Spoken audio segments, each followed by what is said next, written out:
सुप्रभात।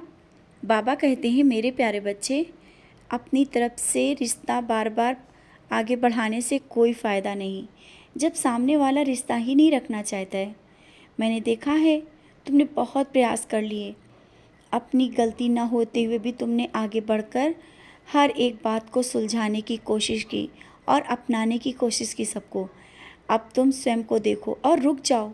बहुत हो गया, बहुत हो गया बार बार झुकना और आगे अपनी तरफ से अपनाना। अगर आज ये सब हो रहा है ना, इसमें भी तुम्हारे लिए कोई अच्छाई छिपी है। अगर लोगों से ठोकर ना मिलती तो शायद तुम समझ ना पाते, इन लोगों का मुखौटा तुम्हारे सामने ना आ पाता और तुम इसी बनावटी दुनिया में मतलबी लोगों में खोए रहते और ना ही तुम अपने लिए, अपने परिवार के लिए, अपने लिए कुछ ऐसा समय निकाल पाते, ना सोच पाते।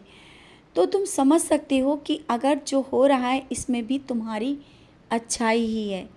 ये इस तरह से क्यों निराश हो गए हो कि ऐसा ही क्यों होता है तुम्हारे साथ? बच्चे, समय से पहले सब कुछ, ये सच्चाई आना बहुत ज़रूरी था। सच्चाई आने से भले ही थोड़ी देर के लिए तुम्हें निराशा मिली है, हताश हो गए हो, तुम सोचते हो ऐसा क्यों होता है बार बार मेरे जीवन के साथ, ऐसा क्यों लोग विश्वास तोड़ते हैं। बच्चे, ये अच्छाई सोचो कि समय से पहले उनके जो विचार हैं, उनके जो चेहरे हैं, सबके सामने आ गए, तुम्हारे सामने आ गए और जिससे तुम सब कुछ समझ पाए। अब समझ रहे हो ना? अपने मन को शांत करो और आगे बढ़ो। जीवन में बहुत कुछ है, एक जगह से जीवन ख़त्म नहीं हो जाता है। कभी भी ये मत सोचना कि बस अब यहाँ से सब कुछ ख़त्म है। नहीं, जब कोई चीज़ ऐसी लगे कि यहाँ से ख़त्म है, तो ये देखना यहाँ आगे कुछ नई शुरुआत तुम्हारे लिए होगी, कुछ अच्छा होगा। समझ गए हो ना? जीवन में कभी किसी चीज़ का अंत नहीं होता है, हमेशा एक नई शुरुआत होती है और जो शुरुआत तुम्हारे जीवन में होने वाली है उसका स्वागत करो। जो नए रिश्ते तुम्हारे साथ जुड़ने वाले हैं उनका खुशी से स्वागत करो अपने जीवन में। पुरानी बातों को, पुराने विचारों को, उन बातों को लेकर के इस तरह से बैठ कर के जो मिल रहा है उसे भी छोड़ते जा रहे हो। तुम स्वीकार क्यों नहीं कर पा रहे हो? उन बातों को स्वीकार करो, क्योंकि जो तुम्हारे लिए अच्छा है वो मैं दे रहा हूँ। मैं वही दूंगा जो तुम्हारे लिए अच्छा हो। मैं जानता हूँ तुम्हें क्या चाहिए और कब चाहिए। मैं तुम्हारी माँ हूँ, मैं तुम्हारी साईं माँ हूँ। तुम साईं माँ मुझे कहते हो और ये भी मांगने लगते हो कि जो तुम्हारे अनुरूप है वो मिले। तुम्हें पता है ना, माँ कभी वो नहीं देती जो तुम्हारे लिए सही ना हो। तो तुम जो मांग रहे हो ना, शायद वो तुम्हारे लिए सही नहीं है।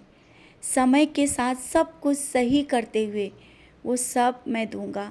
मैं तो तुम्हें बहुत खुशियाँ देना चाहता हूँ। मैंने अभी तक तुम्हारे जीवन में उन सब लोगों को दूर किया है जो तुम्हें दुख पहुँचाएं, और रास्ते में जितने भी कांटे हैं मैं हटाते जा रहा हूँ। बस तुम श्रद्धा और सबूरी के साथ आगे बढ़ो, अपने विश्वास को टूटने मत दो। मैं तुम्हारे साथ परछाई बनकर खड़ा रहता हूँ। तुम ना ही कभी अकेले थे और ना हो। जिस प्रकार तुम आगे बढ़ने के प्रयास करना चाहते हो या कर रहे हो, करो, उसमें संशय मत लाओ, होगा या नहीं होगा। मैं बैठा हूँ ना। तुम भूल गए हो क्या? क्यों भूल जाते हो बार बार? मैं हूँ सब कुछ संभालने के लिए। तुम आगे तो बढ़ो, सब कुछ बहुत अच्छा होगा। और जो काम करने की शुरुआत कर रहे हो या किसी के लिए या किसी के बारे में सोच रहे हो ना, सब बहुत ही अच्छा होगा। जो भी कार्य होगा सब बहुत अच्छा होगा। बच्चों के विवाह या किसी विशेष कार्य के लिए जो सोचा है या किसी अपने के बारे में कोई कार्य करने की सोच रहे हो, उसमें भी तुम्हें सफलता मिलेगी। बहुत अच्छे से कार्य होगा। मैं कभी भी तुम्हें कहीं भी नीचे झुकने नहीं दूंगा, ना ही तुम्हारे मान सम्मान में कोई कमी आने दूंगा।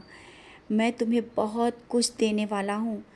मान सम्मान और प्रतिष्ठा, धन दौलत, जिस चीज़ की कमी है हर एक चीज़ मैं तुम्हें दे रहा हूँ और जो भी नहीं दिख रहा है ना, वो भी दूंगा। बस तुम्हें आगे बढ़ना है, सोचना नहीं है। स्वीकार करो जो मैं दे रहा हूँ। उसमें सोचो नहीं कि ऐसा क्यों हो रहा है, होगा भी या नहीं। बस जैसा होता जा रहा है, जैसा जो आगे बढ़ता जा रहा है, जिस तरह से नए रास्ते खुल रहे हैं, आगे तुम्हें बढ़ना होगा, अपनाना तुम्हें होगा, करना तुम्हें होगा। तुम कर्म करो, मैं तुम्हारे साथ